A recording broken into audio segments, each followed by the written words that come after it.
राजद के कार्यकर्ता लोग गए थे और उसके उम्मीदवार गए थे। वहाँ उन्होंने उत्तेजना फैलाई। वोट निश्चित रूप में एनडीए के पक्ष में गया। उस बौखलाहट में दूसरा दिन उन लोग और उत्तेजित हो गए। नमस्कार, लाइव सिटीज देख रहे हैं। मैं हूं जय शुक्ला। छपरा में गोलीकांड के बाद बिहार के पूर्व मुख्यमंत्री जीतन राम मांझी का बड़ा बयान सामने आया है।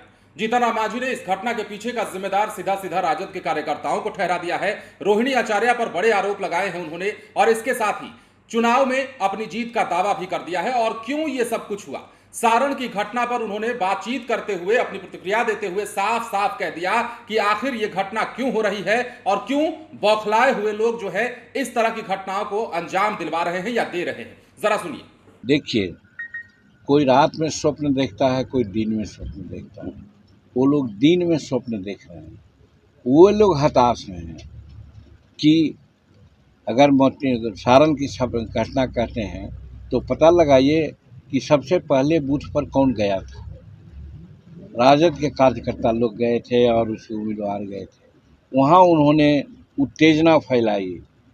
उत्तेजना के बाद भी वहाँ के वोटर लोगों को धन्यवाद देते हैं कि शांति से लोग वोट कर दिया और वोट निश्चित रूप में एनडीए के पक्ष में गया।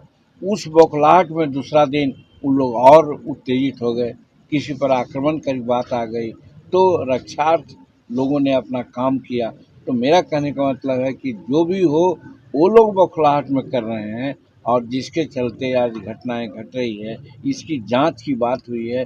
जांच हम लोग मांगते हैं और कहते हैं कि जांचों उपरांत जो बात होगी देखा। नरेंद्र भाई मोदी जी को कम सीट आने की बात वो लोग करते हैं, तो हारा हुआ जो पहलवान है मैदान में जाता है तो यही कहता है कि अबर आओ हम आपको पटक देंगे। यही बात उन लोगों की हो, सिर्फ जनता को बहलाने के लिए, अपना जो दिक्कत ये खामियां हैं उससे लोगों को ये भ्रम डालने के लिए वैसा वो लोग कर रहे हैं।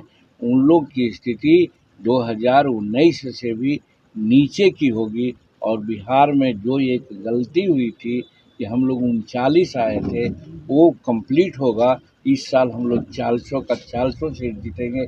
इससे उनमें बौखलाहट है और बौखलाहट का निश्चित कारण है कि उसका नेता कौन है।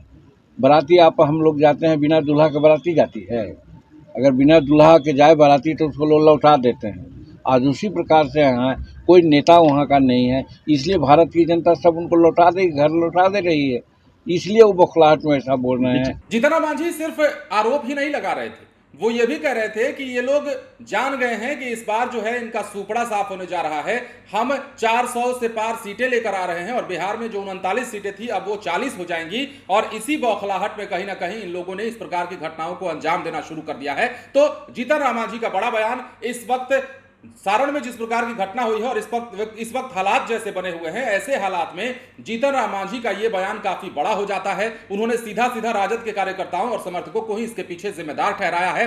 सवाल भी उठाया है कि आखिर कैंडिडेट को बूथ पर जाने की जरूरत क्यों पड़ गई, और जिस प्रकार यह घटना हुई है इसके पीछे बौखलाहट साफ नजर आती है। यह आरोप जीतन राम मांझी ने लगाया है। अब देखना होगा कि जीतन राम मांझी के इस बड़े बयान के बाद सियासतदार किस प्रकार अपनी प्रतिक्रिया देते हैं। खासतौर पर आरजेडी खेमे के लोग मांझी के इस बयान पर क्या टिप्पणी करते हैं और क्या कहते हैं। आखिर जीतन राम मांझी की बातों में कितनी सच्चाई है, क्योंकि कह रहे हैं कि आग पहले उधर से लगाई गई थी और जब सेल्फ डिफेंस की बारी आई तब इस प्रकार की घटना को अंजाम दिया गया है। फिलहाल बने रहे लाइव सिटीज के साथ। धन्यवाद।